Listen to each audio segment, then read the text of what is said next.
professeur Chantal Rorom, professeur à l'école des hautes études publiques à l'université de Moncton, est en ligne avec nous. Bon après-midi, professeur Rorom. Chantal. Bon après-midi, comment allez-vous? Ça va très bien, mais ça fait longtemps qu'on ne s'est pas parlé. J'ai vu passer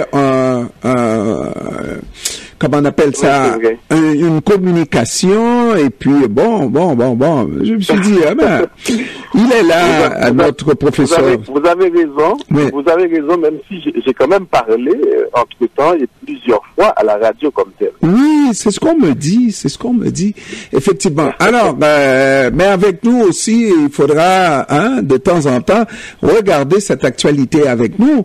L'actualité en Haïti, fait honte aux chiens, professeur Rorom. Et ça, la plus récente, c'est l'arrestation de Yon qui a été extradé aux États-Unis. Naturellement, moi-même, j'avais grand espoir parce que ça ne me prend pas grand-chose pour avoir de l'espoir. Mais aujourd'hui, le chef de cette organisation qu'on appelle 400 Roseau a fait une sortie publique plus spectaculaire qu'autre chose pour dire qu'il va mettre le pays, mais la ville à feu et à sang si on ne libère pas Yon, si les États-Unis ne renvoient pas Yon. Or, vous savez, vous comme moi, nous savons que les États-Unis ne vont pas libérer Yon, là.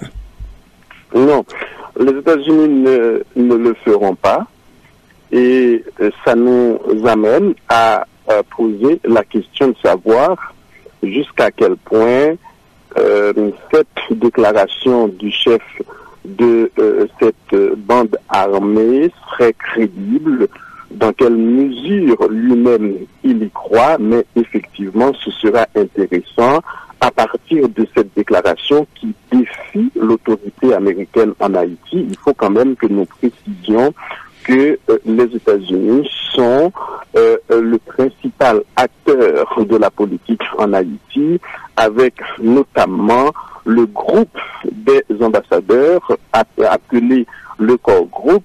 Les décisions qui sont appliquées en Haïti viennent de Washington. Les premiers ministres, tout comme les présidents qui sont installés au cours des dernières années, n'auraient pas pu l'être sans l'aval direct et parfois explicite de Washington. Il s'agit donc d'un beau défi. On va suivre pour voir la réaction de Washington. Par rapport à cette déclaration, probablement que Washington n'en fera pas état, ne fera pas grand cas de cette déclaration, mais il y a d'autres dossiers qui concernent Haïti. Aussi, c'est ce dossier de l'assassinat du président qui est traité de plus en plus à Washington avec le fait, par exemple, que toutes les informations sont classées top secret. Ça veut dire que c'est des informations qui ne sortiront que 25 ans plus tard. Qu'est-ce qu'on saura de cet assassinat du président Jovenel Moïse? Ces Colombiens qui sont emprisonnés et qui doivent être jugés en Haïti, nous, on perdait espoir que la justice haïtienne pouvait faire quelque chose, mais on se pose la question, compte tenu qu'il y a une partie de ces gens qui sont concernés par cet assassinat qui se trouvent aux États-Unis et la grande partie se trouve en Haïti. Qu'en sera-t-il en fait de jugement? Que peut-on attendre de ce dossier? Mais on n'en saura pas grand-chose, évidemment, comme vous le savez très très bien. Vous qui suivez comme moi l'actualité en Haïti, et la raison est simple, vous l'avez dit, les Américains sont dans ce dossier juges et parties. Donc, pour qu'on en sache un peu plus, il aurait fallu que si jamais il y avait des autorités haïtiennes dignes de ce nom en place à Port-au-Prince, qu'on demande tout au moins la mise en place d'experts non seulement haïtiens, le choix d'experts haïtiens, peut-être éventuellement aidés d'experts internationaux indépendants compte tenu de la complexité du dossier, mais également compte tenu de l'implication de ressortissants d'autres pays dans ce dossier. Alors que, au lieu de cela, ce à quoi nous avons assisté, c'est une prise en charge de ce dossier par les États-Unis, et les soupçons légitimes qui découlent de cela, eh bien, c'est la perception d'une volonté d'étouffer l'affaire, dans la mesure où les Américains sont eux-mêmes soupçonnés d'implication directe ou indirecte dans ce dossier. Donc, on n'en saura pas plus, à mon avis, ou bien ce qu'on en saura ne sera qu'une vérité partielle et partielle. Ça, c'est une chose. Mais l'autre chose aussi, c'est ce que ça en dit sur l'existence de l'État haïtien lui-même. L'État haïtien, c'est qu'il n'y a pas d'autorité à Port-au-Prince. On assiste donc à la vassalisation du pays, à la confirmation de la vassalisation du pays. Donc ce dossier, par exemple, quand on prend le chef de gang qui a été arrêté, mais pourquoi un chef de gang dont les activités se sont déroulées à Port-au-Prince, pourquoi il doit être transféré à la justice américaine? Pourquoi? Donc, il aurait pu facilement être jugé en Haïti. Et donc, ça, ce que ça démontre, en Haïti, nous avons des autorités qui ne répondent pas au peuple haïtien. Et ces autorités qui ont été mises en place par les États-Unis, par Washington, ne répondent qu'aux États-Unis. Et finalement, la question aussi qu'on peut se poser, c'est est-ce qu'il ne s'agit pas d'une mascarade, puisque les acteurs de la communauté internationale ont applaudi à la mise en place de la fédération des gangs dites appelées, dénommées G9.